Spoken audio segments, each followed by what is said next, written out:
Okay, hello, and welcome once again to the Kandy Fontaine Show.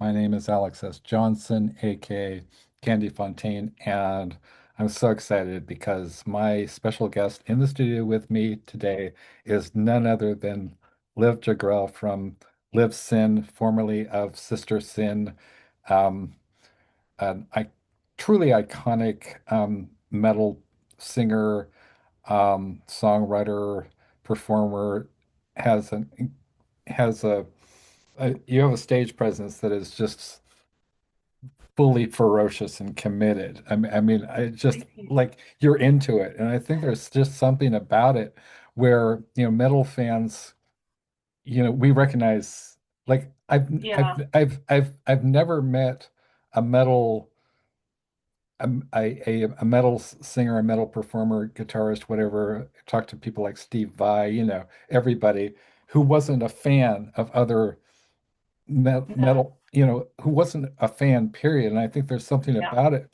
I was at this Priest show in Florida many years ago, and there's a guy, I don't know where he was from, like maybe Brazil or Argentina, and it yeah, was like, "You're my brother, you're my brother." I was like, "Oh yeah, man." We were just like, yeah. That's just there's awesome. something about it, right? Yeah, Like for you, what is it about that, the kind of the metal energy that captured you? And when was that? When in your life? I think that well, the metal energy I had to say was thanks to Pantera Oh yeah. uh, in like 98 maybe or 90 maybe no wait it was earlier. I was like that was 15 or 16, sorry, so Hmm. 95, 96. I discovered Pantera, and that hooked me in. Yeah. But before that, I started to discover grunge, Nirvana and Courtney Love. So Right. Courtney Love was my first idol because I thought that she was super cool. Yeah. And I understand she was maybe not the best idol for a young girl, 14, 15 years, but she was. I thought she was so cool, and I was like, she can be a rock star. I can be a rock star. So it's a lot thanks to Nirvana and then Courtney Love Yeah. that got me into music and that got me into wanted to play music and do some kind of rock. And Right. then I found Pantera, and then I got hooked on. This is the music I want to do. Yeah. I got So hooked on metal. So yeah, right. So grunge I remember when grunge came online, and it was like I was talking to people like Ronnie Dio, and he was playing like little clubs like the Troubadour in LA. And I mean it's iconic venue, but it was certainly yeah, not Wembley Stadium or whatever, or um Hammersmith. no, But he still had that, like he seemed like a little bitter at one point around the Angry Machines era, but yeah, just because of like grunge, you know, hit people over the head like a hammer, and all of a sudden nobody was playing classic metal yeah. anymore. I And right? understand You that. you Yeah, remember that, yeah, yeah. And then all of a sudden it was like it came back, and then metal had a huge resurgence, and now with bands, yeah, I think a lot to do with bands like Metallica yeah, really changed the way people and that was mainstream, and it's yeah. so what do you think happened with that, with it between grunge and then the resurgence of metal on a huge world stage? Oh, that's a big question. It but is a big yeah, question. but I Yeah. think that's there's always those. I mean, during the grunge period, there was also these other types of music in the bottom, Yeah. like all the more heavier stuff, the more like extreme metal started to grow as well. So and obviously there always that the grunge was a. I mean, it came from the music before that was Yeah. like too poppy and too polished, and then grunge came, and then you have something that turns against grunge a little bit. You want Yeah. it even more makeup or more, but then also more extreme and heavier and Right, maybe more angrier, and then you started with the more extreme metal genres right, that also developed. I mean, they're obviously more underground, but they were still popping around, and they what they started back then it developed, and we got all this metal just coming right.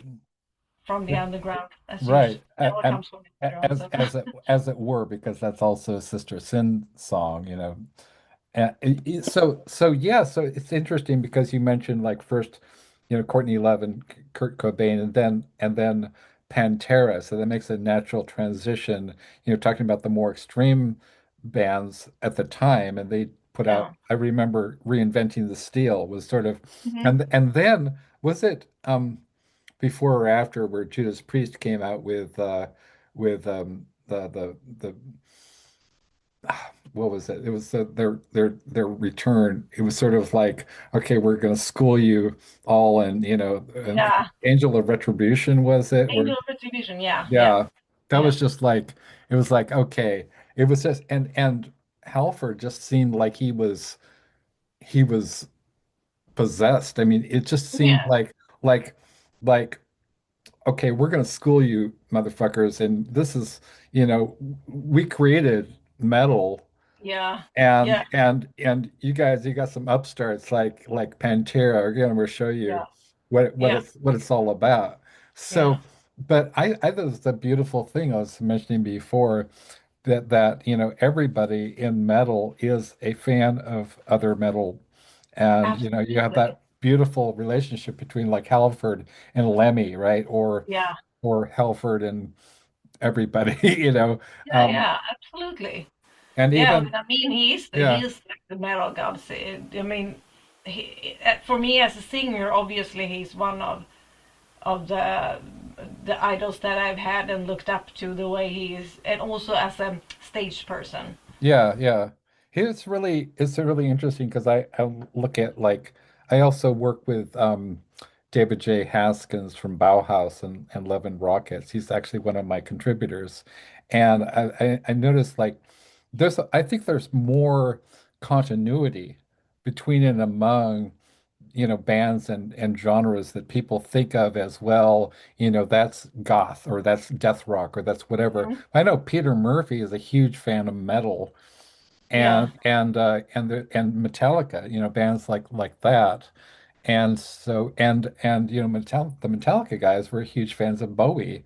So Yeah. there's really like I had Militia Vox also on my show, speaking of like metal and Bowie and everybody else. And she's done covers of Motorhead, she's done covers of Black Mhm. Sabbath. Yeah. Yeah. Yeah. She, Yeah. you know what I mean? And I wonder if there's a thread there. I'm trying to get to I guess what my point was. So let's go back to talking about right because it's all so exciting, right? I was just like yeah, I was watching some of your like shows for like the past 4 hours, and I'm like I'm just getting so chuffed, right? So like, okay, so let's talk about like, oh yeah, my point was I was thinking, I was watching some Halford shows, and I was like, Yeah. he does a little bit of Elvis, there's Yeah. right Yeah. like Exactly. everybody takes a little bit of something or whatever, and a Yeah. little a From little bit of someone. Elvis, a little bit of Yeah. Liberace, a little bit of Freddie Mercury, and Yeah. for you, right? Like, what are some of the like what's part of the Liv Jagrell DNA of our performers where you took a little bit of that and it's like I love that or I want to use that in my performance. I think first of all, D. Snyder definitely, because he got something. His I don't know stage if you can presence. see this. Yeah. Yeah. Yeah, yeah, No, but his stage presence is like always blew my mind, and you can see that he's on stage for the audience. He's an entertainer, and I've always wanted that as well. I'm there to entertain, so I need Yeah. to entertain the audience. So I that obviously I took from him. But then as I moved more into metal, I have to say Angela Gosso Yes. for like how she just takes the stage and how she mastered the stage. I don't know, Right. but she's born with it, so it's very natural. You can see that when she enters the stage, it's like Yeah. she's so natural. But also that the energy from those two and a bit of Sebastian Bach because I loved Skid Row when I was Yeah. younger. Yeah. And Yeah. he also has a lot of energy on stage. So I've always been fascinated by the singers or front persons that had that kind of energy. Like Right. they were entertaining, they were in the audience, they were up somewhere, they were like, yeah, all around. Yeah. So absolutely have stolen some parts from them. Right. Yeah, for Or sure. got inspired maybe. Yeah. Yeah, and also I was just thinking, I have close friends with Iris Berry, and she was like, she was her friend, the I forget the bassist for L7 recently died Oh of yeah, it. yeah, yeah, Yeah, yeah, yeah. So it was just very devastating. So yeah, there's a lot of, and D is I guess he had to retire too. So yeah. yeah. Maybe. Yeah. Maybe, yeah. But so the kind of also I wanted to mention because like I noticed that Lemmy was certainly amazing about this. The late great Jeff Beck was amazing about this. Um, Band leaders and front people who really are aware of everything that's going on stage. I mean, from like they're not just caught up in their own performances. Also, Lemmy's generosity, Mhm. in spotlighting. He would always say, Yeah. "And Mickey D, the greatest drummer in the world," Yeah. right? Absolutely. Yeah. And so how do you balance that out? Because I mean, as a front person for Liv's Sin, you have to be aware of everything, right? You have to be aware of like the monitors. You have to be aware of the Yeah. like pretty Yeah. much like Trying to be aware and of.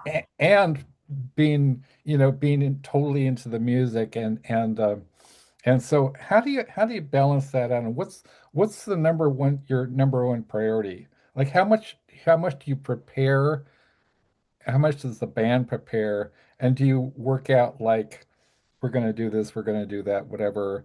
Um, We have sometimes we have some cues in mhm. some of the songs Yeah, that we like that, so I know I can go back and then we know that someone will go forward. There can be guitar solo or whatever. right, So we have like or like the bass has something and they move forward, so I can move back. Maybe I can go back a little bit, drink some water, etc. right.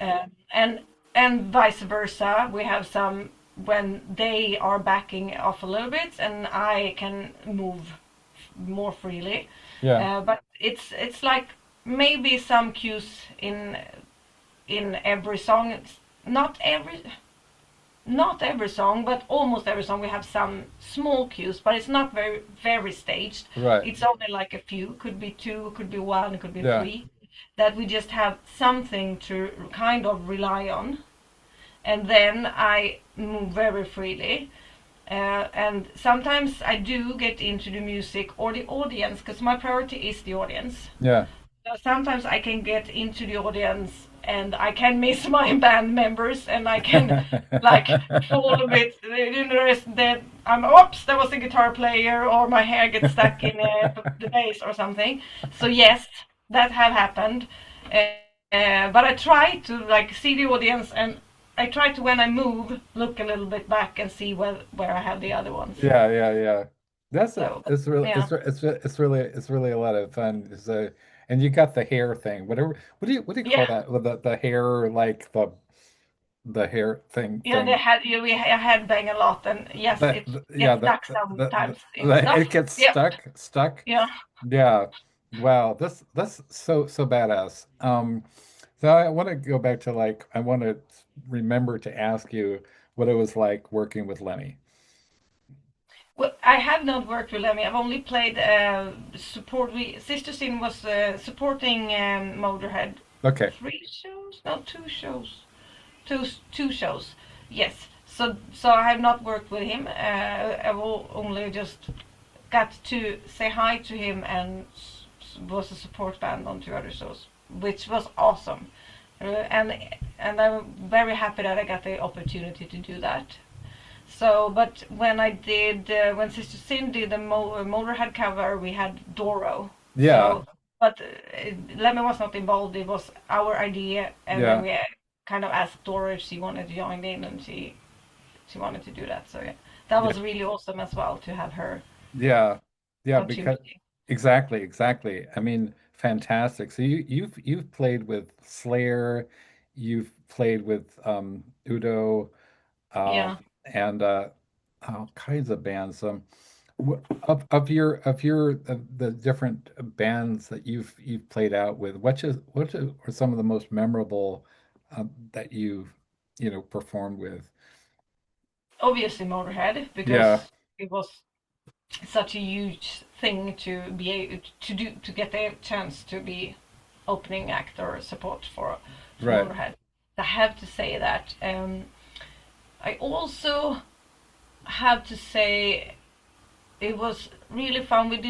We have done 2 tours with Udio and they Hmm. really nice people. So it's always nice when you get kind of close with the main band. Yeah, And so that we had a lot of fun with them, and still talk to the guys from time to time, yeah, and both Sven and Udo, and also Fitti, who is not in the band anymore.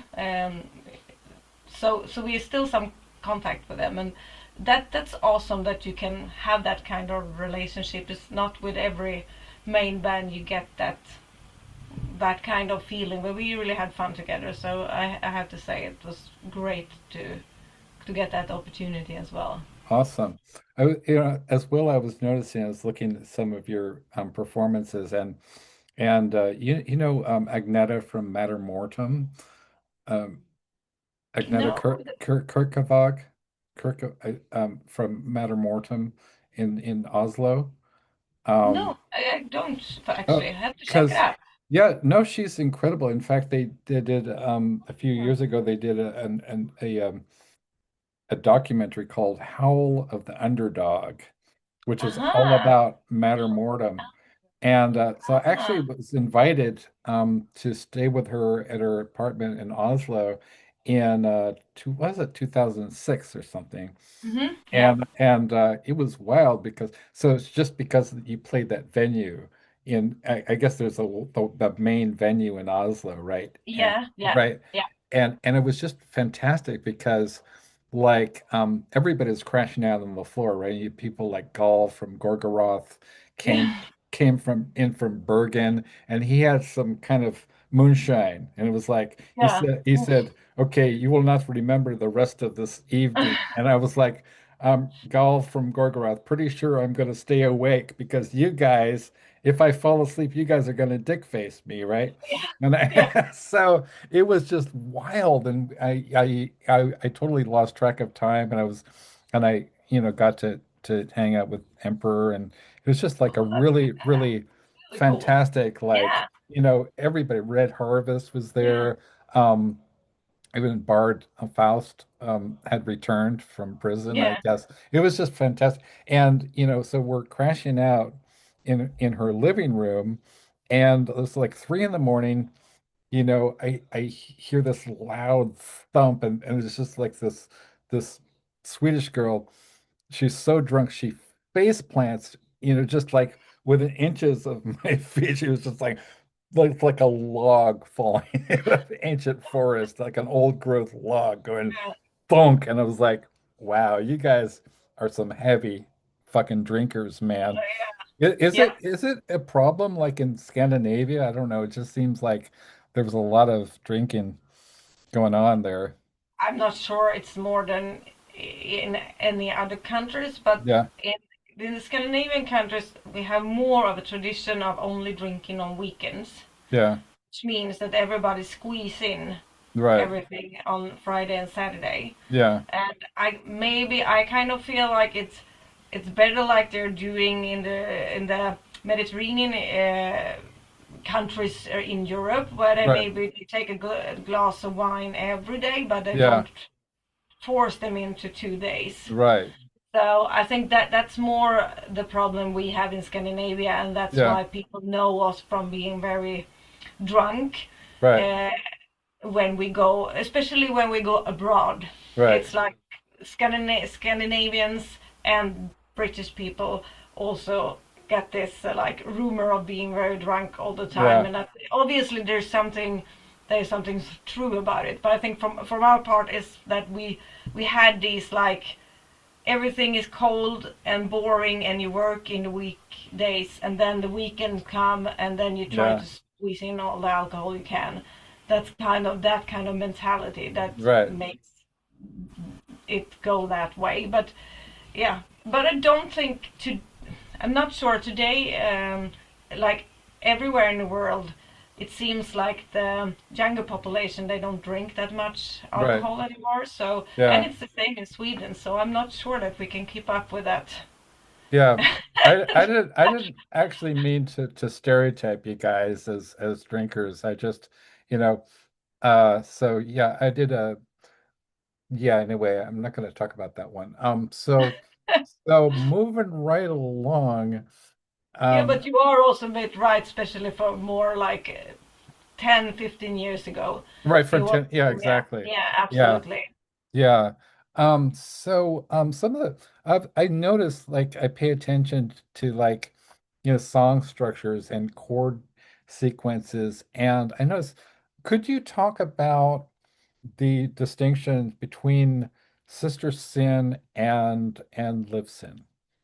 Yeah, yeah, well, absolutely. Well, so with Sister Sin, my first band, of former band, but we are playing again now a little Oh, bit when we nice. have time. So from time to time, we try to squeeze in our schedules to have some shows. So we played, was it last year?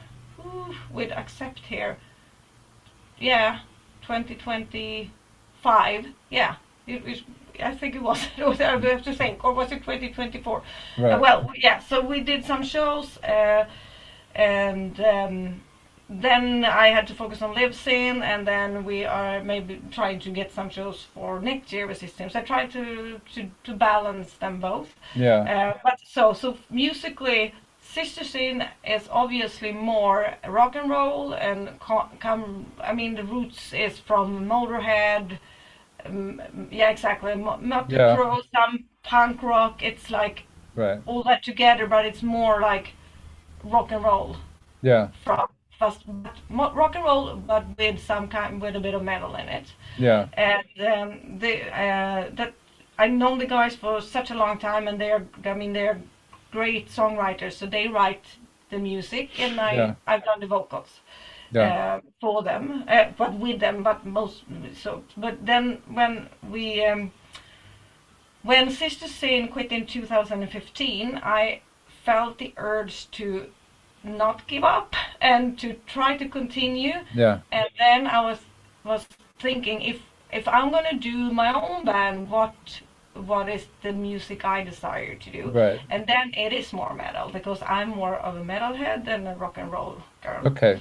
And I've always been that. So I really love the like I started from Pantera, and from there on I love a heavy riff. Right. I love drums with double bass and Yeah. everything that. So I am more metal, and I do like a used production, and I do like some synths somewhere as well. And you can't have that in Sister Sin. It don't work with that kind of music. Right. So when I started Live Sin, I started to explore more the metal side of and I also started to use my voice in a different way Yeah. because I started to learn how to growl, and I found that I love doing that. It's very fun. Yeah.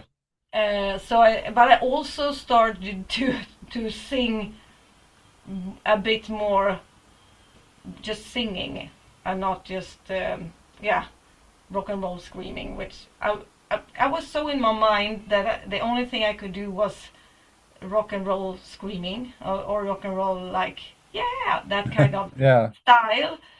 But then I forced myself to try. I started to learn a little bit music production also. So I was sitting at home and just testing stuff, and I've never done that before.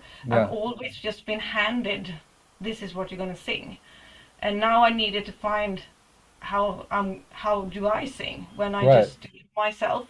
So then I was experimenting a lot in my little home, this one, my bedroom studio, right. and I tried soft singing, growling, screams, Yeah, all that different kind. And that's, yeah, I think you can hear that also with the live in records, that I've tried a lot of things, and yeah, yeah, yeah, yeah, but it's fun because I found out that I could do things that I didn't, because I was like, I can never sing soft. I can never do that, and I right. can never growl. And I've realized I can sing soft and I can growl. And you can growl, yeah, Yeah. So I'm happy for that. I'm happy that we everything that happened with Sister Sin. I mean, I was devastated. The first year I was totally devastated, but now I'm. It gave me the opportunity to actually develop and find my own voice in right. some kind of way. And now when I go back to Sister Sin, I can use that experience and be even better and even more comfortable in doing Sister Sin as well. Because I was sometimes very uncomfortable doing Sister Sin because Interesting. I thought it was high. Or I was afraid of losing my voice all the time, and yeah, still a little bit I'm afraid of that. But now I have more confidence in myself since Yeah. since starting to doing my own music and writing my own songs. So now I have a bit more. I have more confidence actually. So that's why I'm kind of happy that it happened as well, because now I have my. I write my own music. I write my lyrics. I write my melodies. I can do whatever I want with Right. my voice, and and that also is empowering. Yeah. Yeah, I mean I think that's one thing that that metal has evolved over the last 50 years to the point where there's a lot of things like Pro Tools came in, and home studios came in, and now people and we have so many other options. We've got YouTube, right? Yeah, Like yeah, people can is they don't have to reinvent the steel to coin a phrase, and it's really sounds really beautiful, Liv, that you're able to come back and kind of almost like expand your repertoire of expression with Sister Sin yeah, after having been in your own and experimenting. I can do this, I can do that. Wow. Like one of the things about Lemmy, which I think that people who aren't your casual, fans or have only heard a few songs, they don't realize that his harmonies work incredibly um like beautiful. I mean that chorus on there's a song on Bastards, which is where he's harmonizing with himself, yeah, yeah, yeah, and you know what I'm talking about. And yeah, he would actually like there's a scene in the Lemmy movie where he's talking with, I think it was Billy Bob Thornton, and he says they're talking about country singers. He's like, these country girls they'll make you cry, the harmonies. And so yeah, that's really it's a lot of and another thing I've noticed in interviewing metal, singers or musicians for so many years is that metal people do not just listen to metal, you know, no, and it's kind of interesting too that how people who might be slotted into a certain, kind of a genre or whatever, like Ayin Aleph, I just reconnected with her, and actually, speaking of Pantera, I just remember like we were at her apartment in LA, and I was interviewing her. She says, and I was like comparing her to like Kate Bush. She says, "Yes, I mhm, admire the singer, but I am not the singer." And she yeah, kept saying, "I am metal." And then pretty soon, like she was cranking up Pantera and Cemetery Gates, and we were just moshing, and it was just like frenzied, right? So, like, what is some non-metal music that you adore? Uh, I I have during the last years this listened a lot to reggae. I love reggae. I think it's really soothing to listen Yeah, to. yeah, It's like it has a vibe that sometimes I just need that right. cool vibe. But I do also I listen to a lot of pop music as well because Hmm. I like since I'm also interested in music production. I like the way to just hear how the production is, how they built some of the production, Right. how they're like doing with the drums and the layers and stuff like that. So I do listen to a lot of pop as well. Um, most of that, and this is also fun. I do like a lot of Balkan music as well. So, Interesting. yeah, and that comes obviously from my husband, the drummer, also in lives in. Yeah, He has heritage from the former Yugoslavia, so Balkan, and he have relatives there, and we yeah. visit. We go there, and Nice. and I got to appreciate the music that they have. Uh, Maybe not like the oldest klezmer, but like the kind of Right. Balkan pop music. I do enjoy that. It has uh, some kind of ribbon that even wants me to dance. I'm not the dancer. I don't like to go out and dance. But Yeah, Balkan music makes me want to dance actually. Otherwise, I need metal so I can headbang. It's not many yeah, music that make me want to yeah. like dance. I'm not like take don't like to go out on the dance floor. But Balkan music makes me want to like shake my Interesting. Yeah, yeah, whatever. Yeah. So yeah, so it's like let's talk about that. I'm not sure even if I have a question for you, Liv, but so that kind of like the metal, I mean, I think it's almost like primeval, right? When you first Mhm. hear Yeah, like a riff by, whether it's Black Sabbath or Motorhead or Priest, you just feel the fundamental need to just, there's something almost like it's heroic. You know, yeah, and to me, it sort of represents like metal for me, listening to, Black Sabbath, you know, Heaven and Hell when that album came out. I was sort of like, wow, I don't know what this is, but I know what I want to do with my life. And it's sort yeah, of like it says to me, it's like it says you can be anything. yeah, You can achieve those dreams. It doesn't matter who you are. It is you're like you can create your yeah, own life that you want yeah. to achieve, and you don't have to, follow the crowd. But could you talk about that a little bit? Because, some of your songs are very political, and you're talking about police brutality, and certainly, bands like Motorhead are very socially conscious and aware kinds of bands.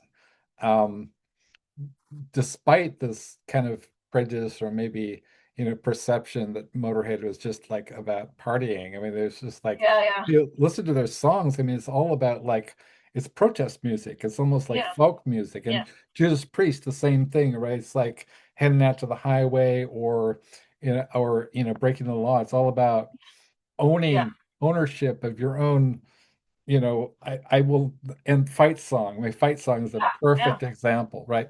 Could you talk about that? Well, I think that for me, I can only talk about my own lyrics Yeah, mostly because the lyrics in Sister Sin is the drummer Dave who writes yeah, the lyrics. I know what he's writing about, but yeah, his lyrics I choose to maybe represent my own lyrics. It's yeah. better. It's hard to explain his lyrics. But for my own lyrics, I don't know how to, it sounds maybe weird, but I'm a conscious person. I see a lot. I recognize a lot of everything that's going around in the world, and I kind of get overwhelmed by it. So writing about it gets me at least to put down a little bit of those emotions that I get from Yeah. the destruction of the world, if you want. I can say it like the destruction of the world. Sometimes overwhelms me, and so when I write for the song, I wrote a song for Livesyn called DER, so Destruct, Extinct, Repeat, Hmm. which is about what I'm feeling that we are doing with our planet and the world we are living in, that we are destroying it, and we don't learn from the history. We just repeat the history over and over Yeah. again. We don't learn, we don't get better. And that frustrates me. So by writing it down, it feels at least a little bit better. And if someone feels like me and then they hear the song, maybe they can relate to the song. And I mean, that it's always with that with songs. And I have other songs with other artists. When you feel you can relate to it, it something hooks you. And I know that Fight Song is doing that as well for people. Yeah. And that it's that's something with that song that hooks them on, and they can relate to it, and then that does something for them. Maybe it's helped them in their life some way Yeah. or something. And if I can be a person that my music can help for some reason, Yeah. then that's a wonderful thing. But I don't write for this sounds weird, but I don't write for other people. I mean, I write from my own perspective and my own Yeah. thoughts about. So obviously, it's going to be my opinions and my thoughts about what's happening in the world or Right. what I am feeling. But I think that there's a lot of artists that obviously do that, and we also, since we are artists and people are listening to our music, it's an opportunity to actually say something. Yeah. Yeah. I think it's So yeah, really important. I mean, yeah, artists like Doro for certainly raise your fist, right? That's a yeah, such a beautiful song that really makes you feel like, hey, the guy in the video, right? He's down and out, right? He's yeah, all yeah. bummed and he just like gets up and is like, huh, pretty soon. Also, I mean, they're a bit problematic, but I'm gonna go ahead and say Manowar. Oh, Even yeah, Manowar like is a band where you feel empowered somehow. You feel absolutely. And I right. mean, Feel yeah, with power is not just about like the old Norse gods. It's about like standing up for yourself, right? yeah, yeah, And Angela's cover was certainly incredibly powerful. yeah, yeah, absolutely. So and I mean that's what music do. So I feel for me I have a hard time singing about partying and that kind of stuff. I've never Right. felt like doing that. I always and I also this is so fun, but I also tend to listen to that kind of music if I want to listen to soft music or ballads, if you say. Yeah. Even I'm older now, so now I do listen more to soft music and Right. ballads. But Yeah. but when I was younger, in particular, I could only listen to ballads that were like like Wasp ballads. Right. There was something very dark with There it, you go. dark There you inside it go. there, yeah. Yeah. And because probably it spoke to me, and I Right. think that's like that's what music do, and that's important. And I'm that kind. When I write music, it's the same. That's the way I do music is maybe a bit dark, and maybe it's heavy some subject sometimes. But I think that's important also. And if someone like feels something in the lyrics, it's wonderful. Yeah. I mean, that's certainly true for me. Is why, okay, so I'll just say that I support and Taylor Swift and whatever her fans, and I think that she's represents a lot of really important things. But I can't get into that, and it's not she's not talented, it's just that I sort of remember like when I talked to Dio and he was famous for saying, no love songs, no Uh, ballads, right? yeah, yeah, And it was during that period where he had a I mean, let's just face it, it was a ballad on one of his, albums. There's yeah. Angry Machines or the next one. And made the mistake of like saying, Ronnie, that's a ballad. He's like, no. But and Yeah. I think it was called "This Is Your Life" or something like that. And I was like, and I was like, okay, I don't want him to, hang up No, on me, right? So I like, how often do you get a chance to talk to Ronnie James Dio? So I was no, like, yeah, exactly. I just like shifted the conversation, but I Yeah. think for me personally, it was like I didn't trust love songs, and I hated, okay. I sorry to, for all the, Journey fans out there, but it's like, don't stop believing. It's like, I don't believe in what you're selling me, you know? Exactly. It's like, I can't stand Journey. okay, So thank so you. Fucking I'm thank you. totally with you. It's like there's something with that the music of that band that makes me the crawls in my skin a little bit. I'm sorry, Thank don't you. not Oh my Journey fans. God. So yeah. Yeah. No, so I Yeah. totally understand what you mean. Yeah. When I was like 12, 13, 14 years old, and I don't know how old you are, but it was like growing 56. So yeah. Yeah. Yeah, so we're the same age. So it's growing up in the 70s and 80s, right? And there's a lot of prejudice. I don't know what it was like for you in Sweden, but it was certainly like in the United States, where if you were into metal, you were a loser, basically. You're just like you're listening to that stoner rock. And I'm like, you guys, are you guys aware of what's happening in the world? Remember like the Cold War, and we had like Mm, nuclear holocaust over our heads, and the only music that seemed to be totally yeah. speaking to the time was Black Sabbath, right? And I was like, you're listening to the lyrics, you know, have you heard, like War Pigs, you know what it's about, Yeah, yeah. and it seemed like more like almost political commentary as opposed to a lot of the bands that remember like when New Wave came in, as everybody was like listening to, the My House song. I was like, man, Yeah. yeah, but Iron Maiden, you guys don't listen to Iron Maiden? You think we're dumb because we're listening to 15-minute, like art rock, songs that are based on, 18th century, like literary classics like, Rime of the Ancient Mariner, and we're stupid. You guys listen to just like vapid shit.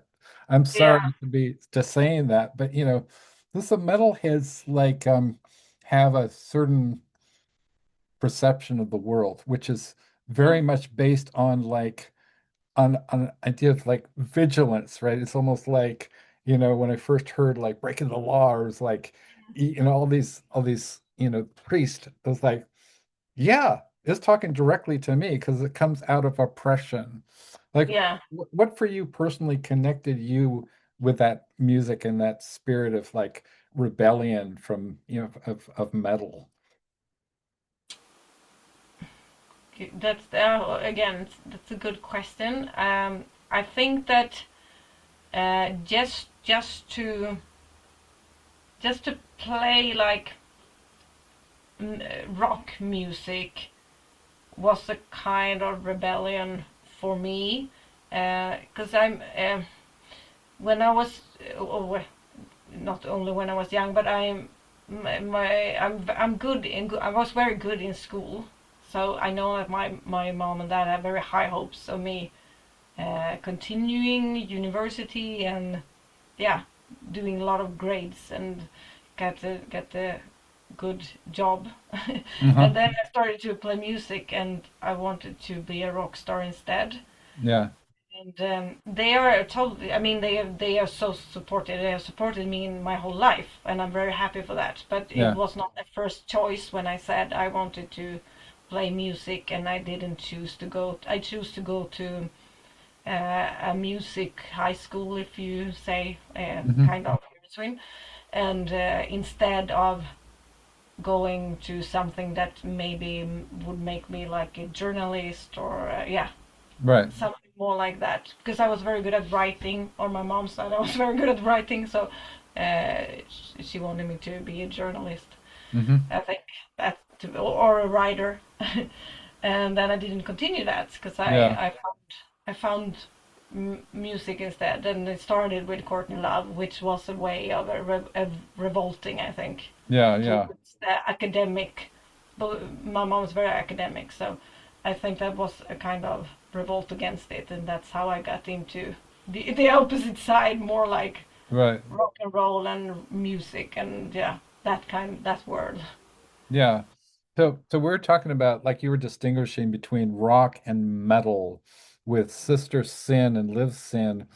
And so could you like explain, I mean, I think I know what you're talking about. Um, Lemmy was very much about rock and roll, but Mm.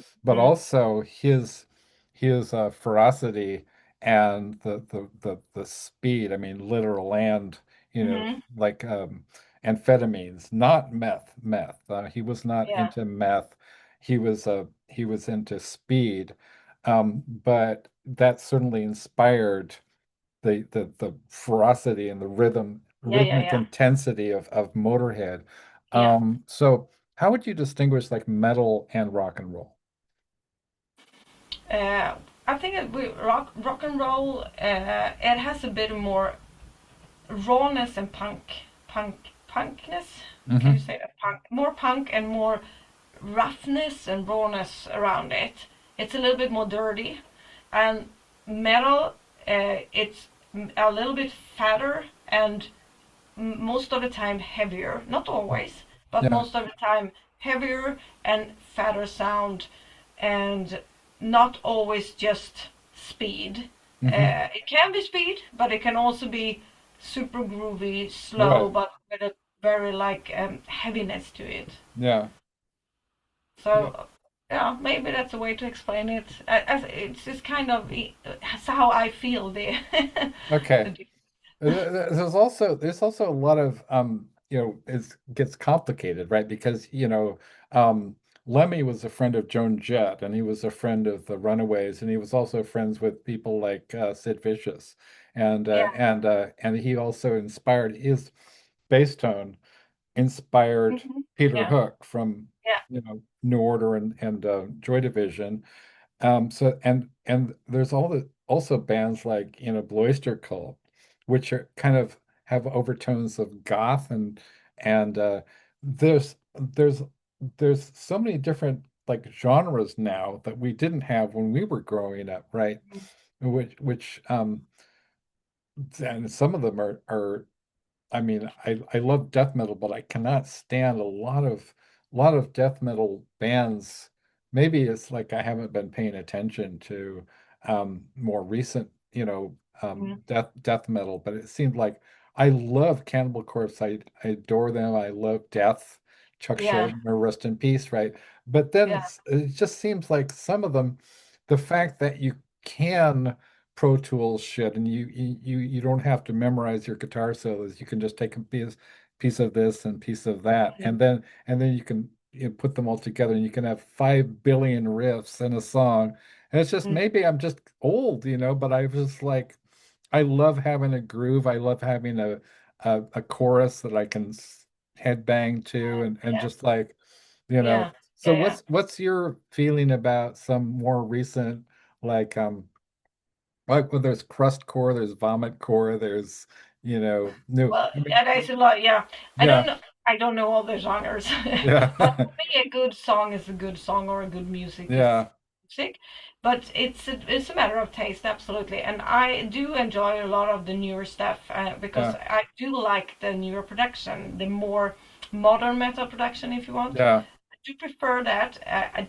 Some of the older metal productions that today that are what you call true. I do it like this because I understand where they come from, but I yeah. can't listen to it because it's too bad. The sound is too bad for my Right, ears. right, yeah, So I do prefer a very large kind of sound with heavy drums, and I don't Right. mind if there are like a lot of guitar dubs. I like playing around with that because also since I like the music production side of it, I think it's fun when you can experiment with a lot of things to make a Right. sound in particular. So I do like the new kind of metal, and I would say that I today I'm mostly listening to newer metal. But when I say a newer metal, it's still like we're talking about Slipknot. We're talking about Okay. Parkway Drive. So it's not they have been around for a long time. So it's Right. not and obvious newer bands as well. But it's kind of funny when you think about it that they are still kind of the newer metal, but they have been Yeah. around for a long time. But Yeah. they have a sound that it's more modern than, for example, Motorhead or Right. uh, yeah, DU, etc. So, and I mean, I like both, but my music today, I do like to bring in the modern style of it, Yeah. modern touch, if you want. Right. Can we get like granular about like more modern stuff? Because I remember like Brian May was saying that it was really playing with Motorhead was one of the toughest gigs he ever had because, apparently simple structures, and you try to, do that on stage, and those guys were just like ferocious. I remember talking with Mickey D, and he was saying, yeah, let me just like threw his guitar at me or something like that. They were just like not fucking around. Like what's different about like metal today as opposed to, well, technically rock and roll from Motorhead to and Priest to, to like Slipknot and those bands. I think that it's both the way you make the music, the way you make a riff, for example, Yeah, and also that because it's not always about the tuning. Sometimes it's about the tuning, that the modern metal tune down more, so yeah, you obviously get a heavier sound by tuning right. down, and you put on more layers. You layer guitars, you layer synths. You do more of a sound design in the Hmm. modern metal, Yeah, and I think that the rock and roll or the more like old old style or old school style, you don't layer that much. yeah, You record instruments and you make them sound good together, yeah, and both are equally good. yeah, It's just different way to look at it.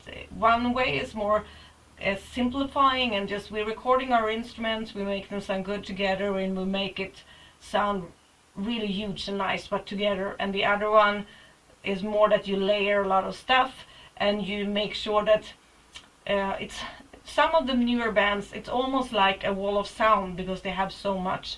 But right. I do enjoy that as well because I try to listen, oh, they've done that with the synth, and there the guitars go down and the synth goes up, and you have all of these layers. So Yeah, still, I feel like uh, that everything has its place. And but then obviously there are records that would overdo it as well, and that yeah, it's too much, and it's you can't really you can't really grab it because it's too much.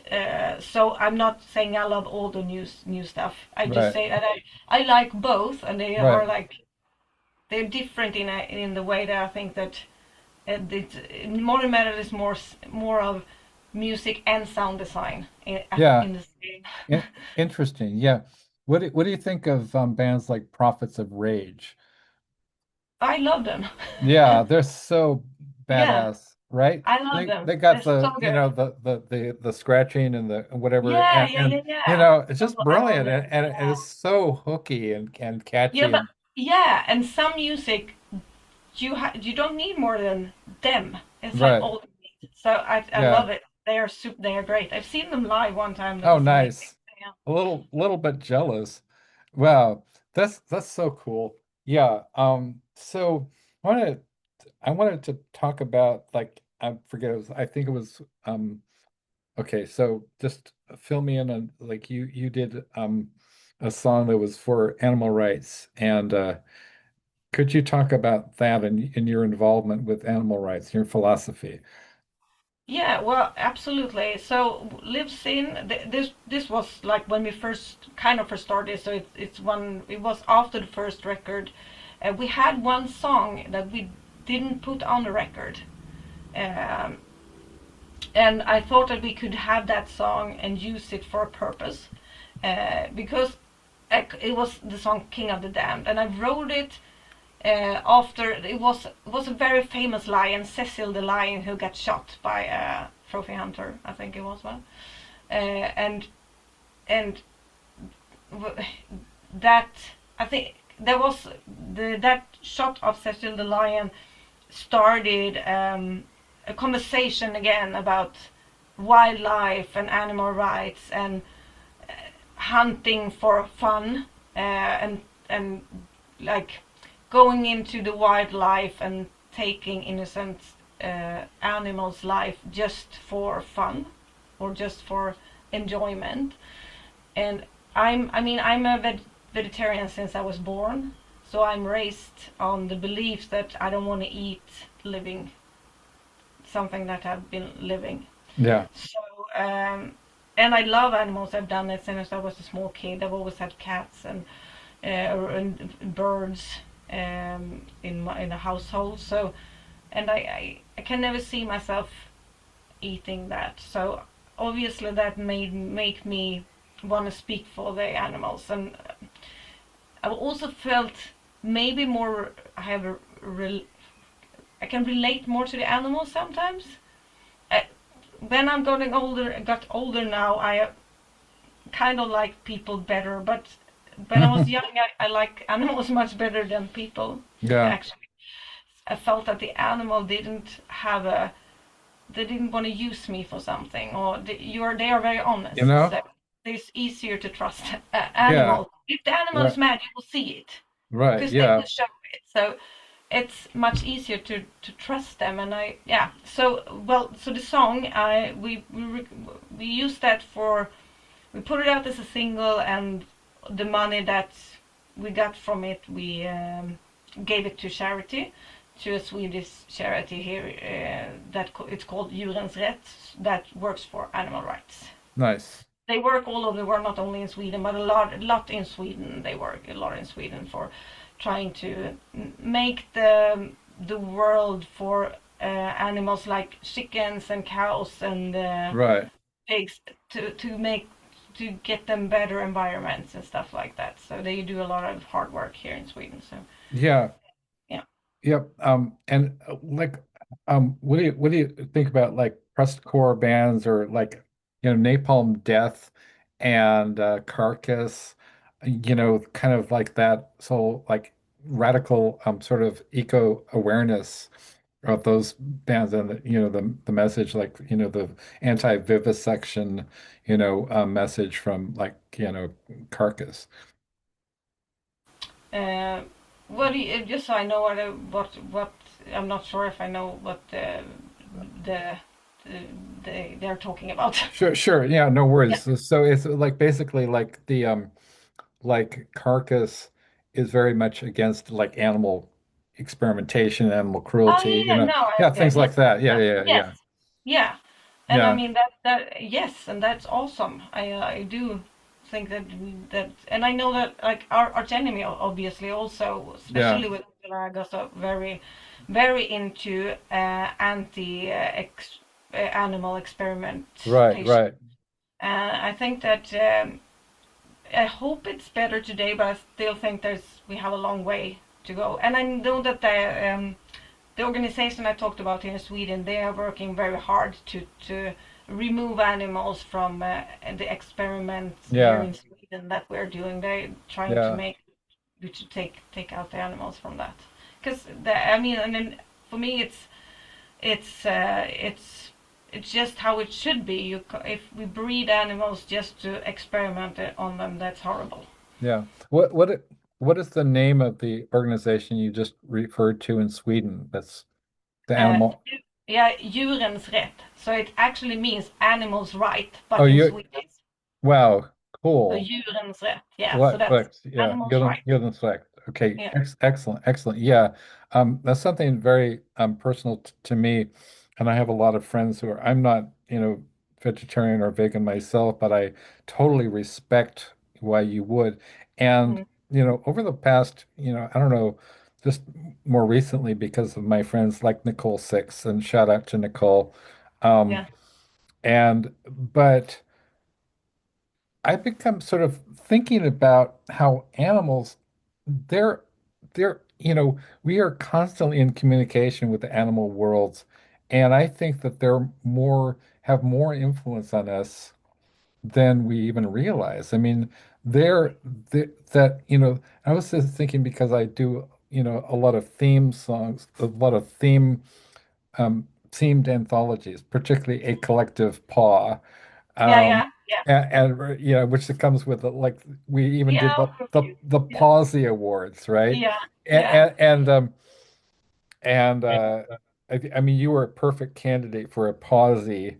It says represents cultural Yeah. achievement as well as kind of humanitarian efforts. So I mean, I'm just going to confer a Pawsey Award upon you, for because it's people who conferred the Pawsey Awards. This is just spontaneous of me, but people like Ron Whitehead, Ellen Mabey, Nicole Six, and Yeah. my partner Aaliyah Celeste Williams, and yeah, so it's Nicole, Ellen Mabey, and and my partner, and Emily Frank, the poet. So are Mhm. you're recipients of the Pawsey Award. It just means that your conscientiousness about other beings in our Yeah. ecosystem, is part of a a glowing and growing global movement that Yeah. where we recognize, hey, where do we go to when people fail us? Where there's a cat will Yeah. just, you know, of course it's constantly kind of practicing to eat you when you're dead, but but a cat, I think it's interesting because cats and dogs are so apparently unlike each other, but all animals are basically, they're kind of, I think that they recognize, if you do them a solid, then all other animals have a kind of a almost a communication system, right? The entire Mm. universe, I mean, not to get like Yeah. woo-woo about it, but I think the entire universe has a communication system. And also, so this brings me to, I want to kind of wrap up things, Yeah. but this has been incredibly fascinating conversation. So so I come from a kind of an Eastern religious and spiritual background. Yeah. In Yeah. Hinduism is called Vedanta, right?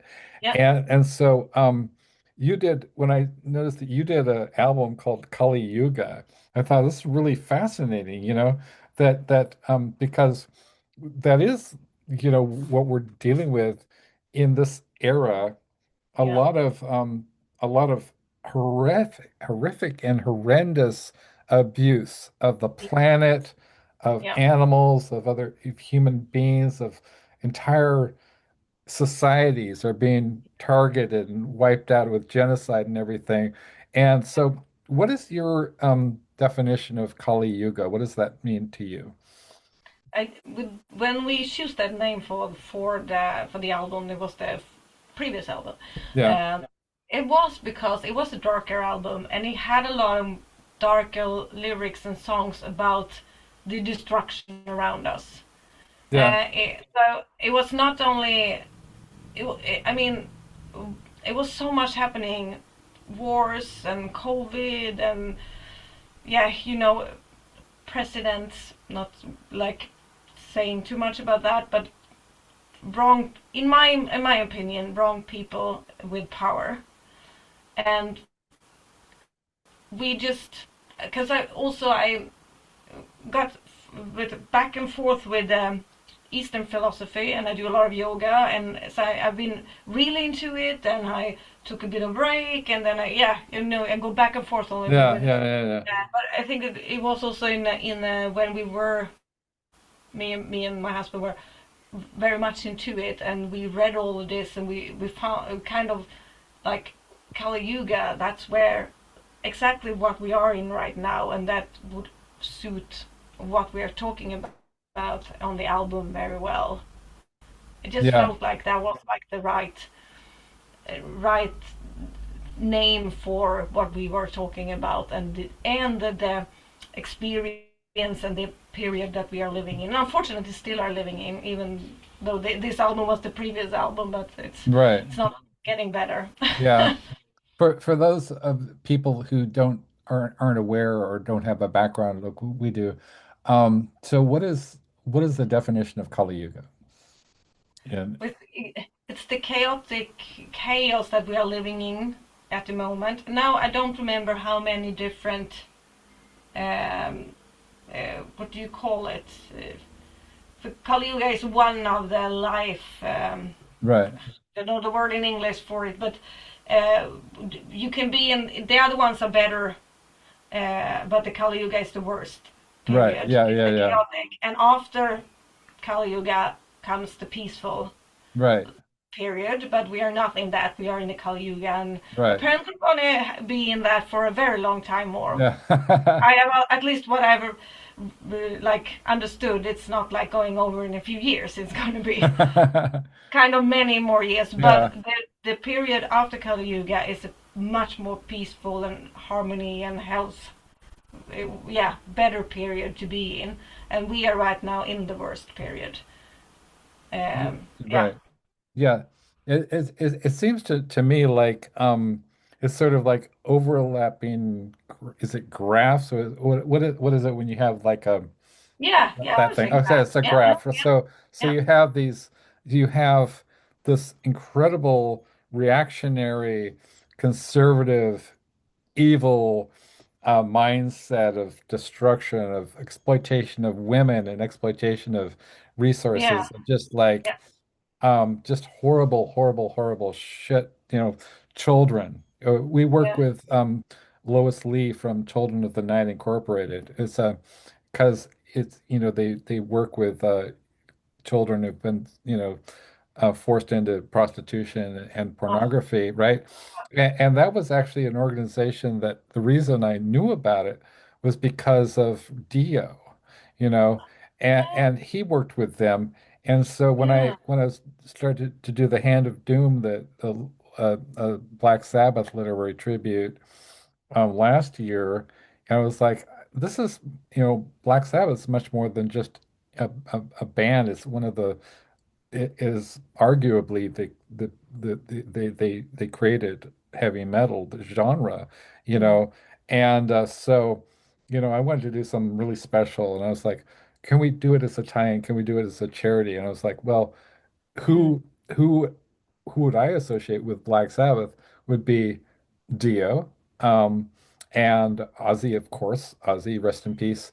mm, And we've lost so many, yeah, um, but I remember talking with Dio, and I think it was around the time of the Master of the Moon mm, album, and I was like, "What are you doing now?" And he said, "I'm working with Children of the Night, with Dr. Lois Lee." And I was like, listen, thinking back, and it's like it's so we actually had like Carrie Chrome, the founder of the Runaways, was yeah, yeah, yeah, a friend of mine, and she actually wrote like 19,000 words of a short story based on Children of the Grave, which I never released because she never finished it. But so mm, so she and I and Lois Lee were talking together, and this sort of inspired the genesis of Hand of Doom, which actually wound up in the hands of Tony Iommi. So yeah, yeah, like so I don't know. Oh yeah, so the whole idea of the overlapping,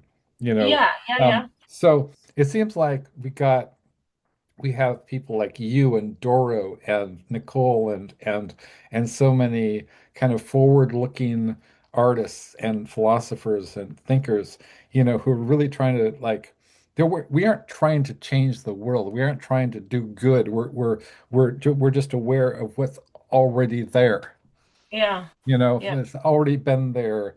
And I think part of, spirituality for me is not, being like putting myself out there as I'm better than you are. I fucking know better than anybody. What I am is I try to be conscious and, Yeah. talking about like transactionalism Yeah. and not to if I work with somebody or collaborate with somebody, it's like what um, is this sounds very crude, but it's not so much what's in it for both of us, but how Mm. how is this fostering a true kind of human Yeah. relationship? Even Yeah. with Yeah. you, I mean, Yeah. you are a recording artist, you're a musician, you obviously want to sell albums, but also I think that your message is very important. And I love that you are writing about songs like Yeah. that are trying to foster awareness. So it's much more than just like I am an artist myself and I'm an author myself. And Yeah. and so I just love that. We have people who are trying to make a difference. And then we have horrible, shitty, Yeah. inhumane, wrong, desperately vacuous, you know, Hmm. hellholes of human, you know, Yeah. vomit that are Unfortunately. So, equally in our ecosystem. So it's just, yeah. I, Yeah. I, It's, I think, you know what I mean? It's like it's yeah. often Yeah. portrayed as sort of like either or, but I think with philosophical systems like Hinduism, and there's a Yeah. lot of analogies with all kinds of like in Scandinavia you have like you have Ragnarok, you have if you look at epic poems and epic sagas or the Yeah. Nibelungenlied or Yeah. whatever, it's all kind of the same story, right? Lord of the Yeah. I Rings is know. the same Yeah. story. it's Yeah. it's like Ulver I think did some now was it Ulver did a William Blake album. Then you have Bruce Dickinson is all into Blake as well, right?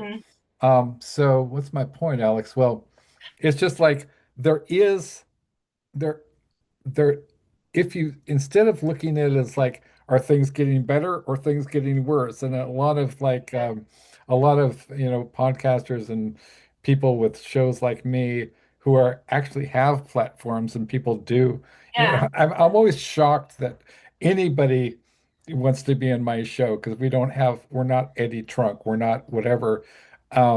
But what we do have is something a little bit different, you know, and we've had, guests like Militia Vox, right? Who Yeah. want Yeah. to be part of what we're doing Yeah. because it's talking about, what's meaningful as opposed to just like we want to sell albums because we want people to listen to this incredible fucking music that you put out. But also it's like where are we going with humanity, right? Yeah. How like Yeah. like and to me it's always been, part and parcel of heavy metal is like consciousness, so like, can you talk a little bit more about how you became attuned to like Eastern philosophy and sort of principles and ideas and the whole idea of like Dharma, for example? Well, first of all, my mom is she teaches yoga when I was a kid. So she had all these Buddha figures everywhere and all this. Also, she was a teacher in religion, so she taught me about every religion. And we were everywhere we went. We traveled a lot. We always went to see monks or to go to the mosque or go to a church or whatever. She had all these religions, but she talked about them equally. And I always was more fascinated of the Eastern religions. I mean, I'm an atheist, so I don't consider myself religious since I don't believe in a God. And more of the Eastern is more philosophy than it's that you like there is a God So, so I like the idea of the philosophies, and and then I think that if you are like some kind of that kind of person, you search for something and you stumble across yoga, for example, which I started with for for my as a physical thing, good for Yeah. stretching, good for the mind. I'm very much a person that I'm up in my head and in the air all the time, so I need to ground myself, and yoga is one way of grounding myself. And with that, the philosophy comes as well. If after a while you start to read, you start to look on. For now, now you can look at YouTube. Before it was more books, but now it's like it's everything on YouTube. So, and once you start to dig into that hole, there is a lot to learn. So I think that it started with my mom first, and then when I got older, and I got like, I was searching for something. You start to Yeah. search everywhere, and I still think that I like the Eastern philosophy because it it's not it's consider both the body and the mind and the world around, Yeah. and you have to like everything has its place, and it teaches you to always also look inside or inwards, which I don't think that I've they don't teach that at school. So No. that was Yeah. something that was good for me to start to look inwards. Yeah. That's interesting. I keep saying I'm going to wrap it up. I will wrap it up maybe 10 more minutes. So like what's the Swedish school system like? Uh, I can't compare it to anything because I've only been in the Swedish school system, Of but course. obviously the school is separate from church here, Right. Yeah. so we have no connection with the church, and I think that's really good. Um, and we used to have a really good school. Now it things have not gone so well, so it's like declining, unfortunately, due to politics, obviously. Yeah. Uh, but I know that when I went to school, the Swedish school was very good, at least. Yeah. And it's not bad. It's just that they made some bad decision on the way. I think that turn it. We need to make it better again, I think. But yes, I don't know so much to what to say about the school system, since I don't know if I should what I can compare it with. Yeah. But Yeah. yeah. Okay, that's fair. So let's see.